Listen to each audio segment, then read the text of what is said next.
Hello' student, তোমালোকে এই শেষৰ কেইদিন কেনেকৈ পঢ়িবা যাতে তোমালোকৰ এক্সাম বহুত ভাল হয়। তো ষ্টুডেণ্ট, ভিডিঅ'টো আৰম্ভ কৰাৰ আগতে চেনেলখন যদি তোমালোকে ছাবস্ক্ৰাইব কৰা নাই তেন্তে ছাবস্ক্ৰাইব কৰি দিবা আৰু কাষত থকা বেল আইকনখন প্ৰেছ কৰি দিবা। তো ব'লা আমি আৰম্ভ কৰোঁ। ভিডিঅ'টোত আমি ষ্টুডেণ্টবিলাকক তিনিটা কেটেগৰীত ভাগ কৰিম। যে তিনিটা কেটেগৰীত ষ্টুডেণ্ট ভাগ কৰি কোনে কোনটো পঢ়িছা, কোনে কেনেকৈ পঢ়িবা, কোনে কেনেকৈ পঢ়িছা সেইকেইটা আমি আজি ভাল কৰি চাই ল'ম।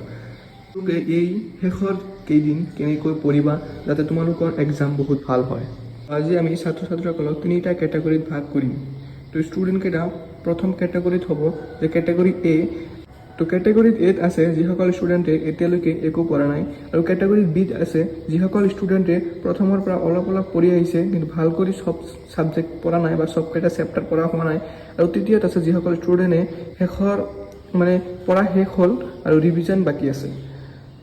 আমি কেটেগৰী ৱাইজ ষ্টুডেণ্টক কৈ দিওঁ যে কোনে কেনেকৈ পঢ়িব লাগে।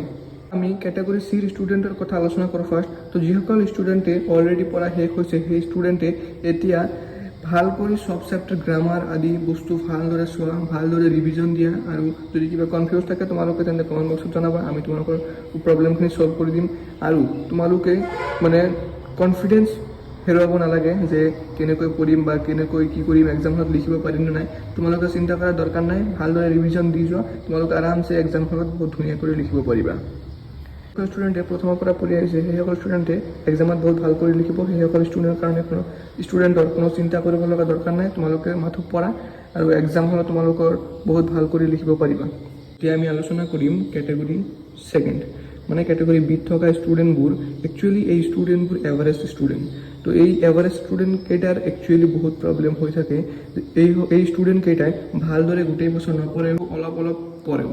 তো এই ষ্টুডেণ্ট কেইটা ভালদৰে চবকেইটা চেপ্টাৰ নপঢ়ে কিন্তু সকলো চেপ্টাৰ প্ৰায় অলপ অলপ জানে। তো সেইসকল ষ্টুডেণ্টৰ বাবে আমি এটা কথা ক'ব বিচাৰোঁ যে তোমালোকে কেতিয়া এই সময়ত চব পঢ়িব নাযাবা, কাৰণ তোমালোকে যিকেইটা পঢ়িবা বহুত ভালদৰে পঢ়িবা, চব চেপ্টাৰৰ গোটেইকেইটা পঢ়িব দৰকাৰ নাই।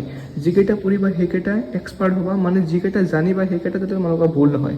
যদি তোমালোকে দুটা চেপ্টাৰ পঢ়িছা তেন্তে দুটাই পঢ়া, বেলেগ একো পঢ়িব নালাগে। কিন্তু সেই দুটা চেপ্টাৰৰ পৰা যিকেইটা কুৱেশ্যন আহিব সেইকেইটা কুৱেশ্যন যাতে তোমালোকৰ কোনেও এক মাৰ্কো কাটিব নোৱাৰে। তো তোমালোকে কি কৰা, চেপ্টাৰকেইটা বাছি লোৱা যে কোনকেইটা চেপ্টাৰ পঢ়িবা। সেইকেইটা চেপ্টাৰ আৰু তোমালোকে গোটেইকেইখনে কি কৰিব লাগিব, গোটেইকেইখন কুৱেশ্যন ভালদৰে এটেম্প কৰিব লাগিব, তাৰ পৰা যাতে এক মাৰ্কো কাটিব নোৱাৰে।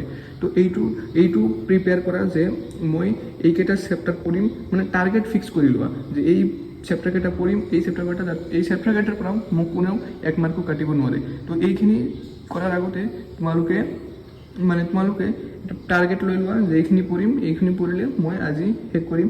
তো সেইকেইটা চেপ্টাৰ মই এক্সামত আহিলে চব কুৱেশ্যন লিখিম। তো এনেকুৱা টাৰ্গেট ফিক্স কৰি লোৱা, তেনেহ'লেহে তোমালোকে ভাল ৰিজাল্ট কৰিব পাৰিবা।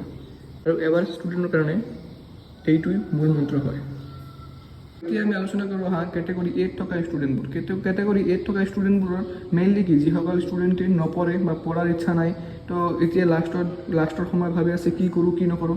তোমালোকে এক কাম কৰা, এই ইম্পৰ্টেণ্ট কুৱেশ্যনবোৰ পঢ়া, চেপ্টাৰৰ যিকেইটা ইম্পৰ্টেণ্ট কুৱেশ্যন আছে ইম্পৰ্টেণ্ট কুৱেশ্যনবোৰ পঢ়া, গ্ৰামাৰবোৰ ইম্পৰ্টেণ্ট চাই চোৱা, আৰু ভাল ষ্টুডেণ্টৰ নোটছকেইটা আছে নোটছকেইটা পঢ়া। এই সময়ত A to Z পঢ়াটো আৰু সম্ভৱ নহয়, গোটেইকেইটা চেপ্টাৰটো আৰু পঢ়া সম্ভৱ নহয়। তো সেইকাৰণে তোমালোকে কি কৰা, নিজে ইম্পৰ্টেণ্ট কুৱেশ্যনবোৰ পঢ়া আৰু ভালদৰে লিখাৰ প্ৰেক্টিছ কৰা, আৰু তোমালোকৰ গ্ৰামাৰকেইটা চোৱা। তো এইখিনি পঢ়িলে তোমালোকে 5 মাৰ্ক পাই যাবা। তো ষ্টুডেণ্ট, শেষৰ দিনকেইটা তোমালোকে এনেকৈ ইউটিলাইজ কৰা, তেন্তে তোমালোকে ভাল মাৰ্ক পাই যাবা পৰীক্ষাত। তো আজিৰ ভিডিঅ'খন আমি ইয়াতে শেষ কৰিছোঁ। কোনোবাই যদি আমাৰ চেনেলখন ছাবস্ক্ৰাইব কৰা নাই তেনেহ'লে চেনেলখন ছাবস্ক্ৰাইব কৰি দিবা।